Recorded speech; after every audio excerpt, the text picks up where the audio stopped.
Hello, Sharon Joe here again from My Will and Tresses. Today I'm going to talk about the powerful fro, or aka the Power-Fro. In my last vlog, I talked about how when we were brought over here, how we were domesticated into slavery with the shaving of hair and the scarves on the head, the inability to show our own hair. Hair is a powerful thing. You look in the Bible, Samson and Delilah, his hair was his strength. Um, Hair is power. In all cultures, hair, or in most cultures, hair is powerful. Um, in Africa, how we wear our hair, in certain forms, it's crowned.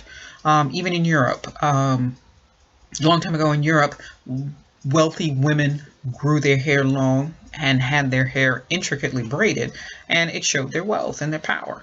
So, hair is an important thing. So, in this process of this domestication into slavery, with the cutting of the hair and the scarf on the hair and the laws that they had, the inability to let your hair be shown, that was that domestication and putting you down, not to give you that strength, that class, that power, that wealth, and show that strength in yourself. Um, there is a picture of me that was taken back in the extreme early 70s, 71. And my mother had taken my hair down because she was about to press it. And I was standing in the backyard by the back door. And, it was kind of like rinky dinky, it was kind of here and there because, she had just took the braids out. And when I first decided to go natural, I always thought that, the only type of hair or hairstyle I could wear was an afro. And whenever I thought about an afro, I thought about that particular afro because it was on my head. Um, I was just like, oh God, this is just going to be terrible. I'm not going to have a variety. I'm not going to be able to wear my hair in different ways like I had been wearing my hair when I was wearing it straight.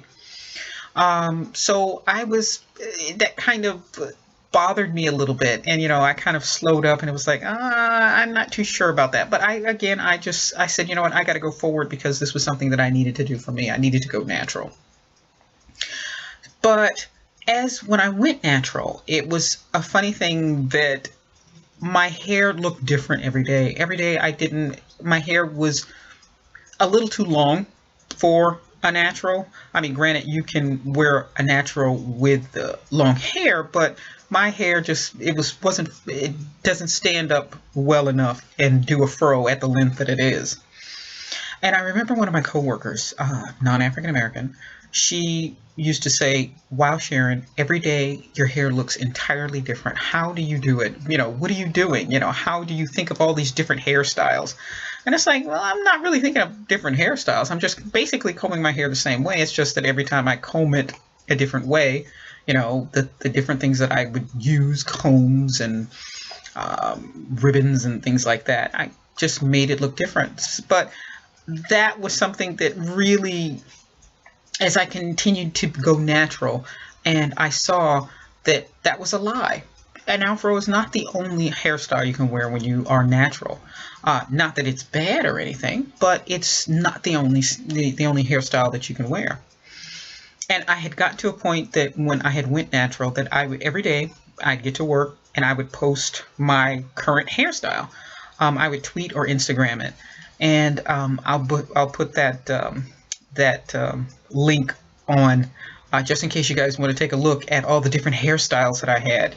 Different hair, the earrings and everything like that. They would match up.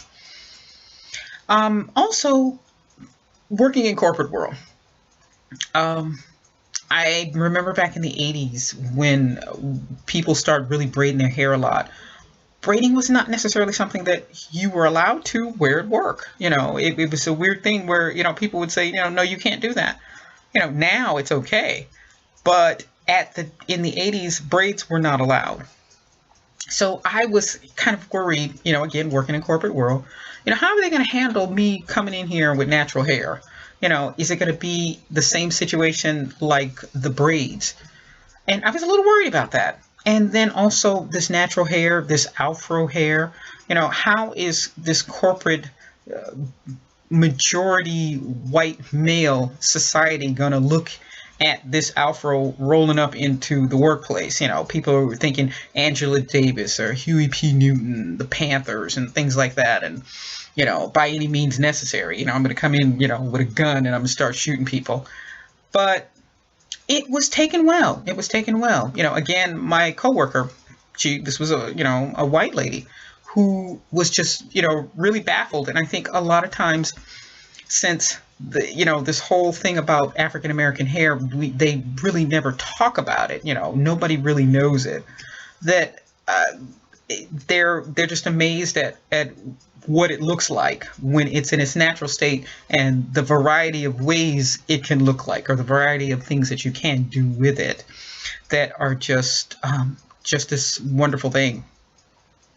I think that black hair is almost a grand secret. I remember when I saw the movie, what is it?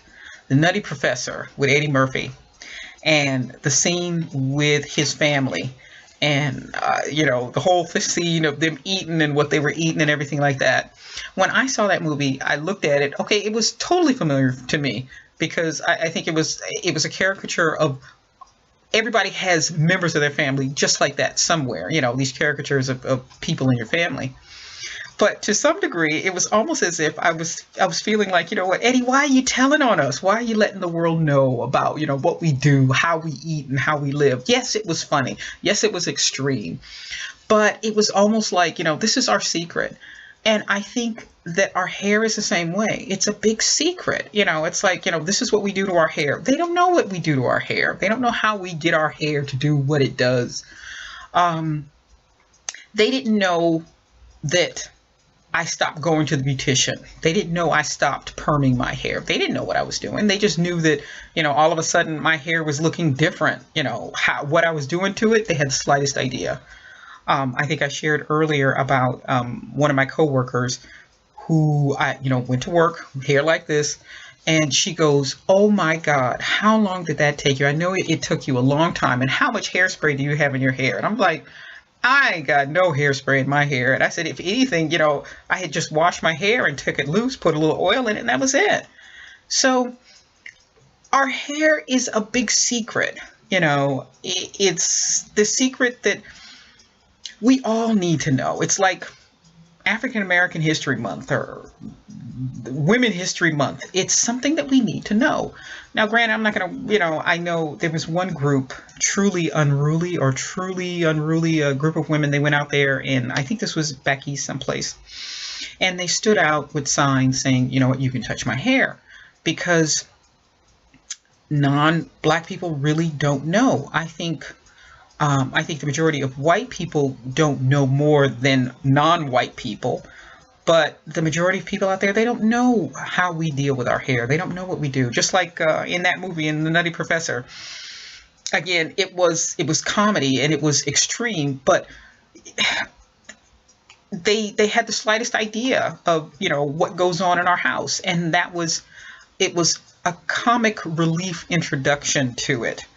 But it was an introduction to it, and now they know.